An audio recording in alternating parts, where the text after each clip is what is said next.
يلا بينا ريفيو ادويه.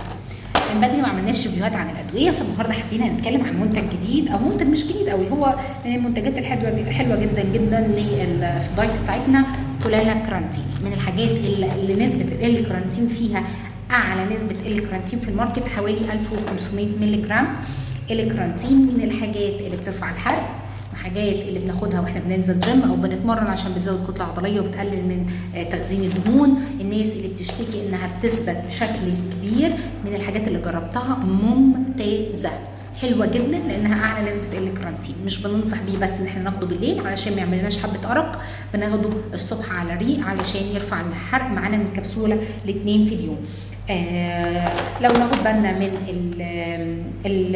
الحاجات اللي ناخد بالنا منها، انه ممنوع لمرضى الضغط ومرضى الناس اللي بتاخد ادويه سيوله، ممنوع طبعا حمل ورضاعه، والناس اللي عندها مشاكل في القلب او اوعيه دمويه لازم تستشير الدكتور بتاعها.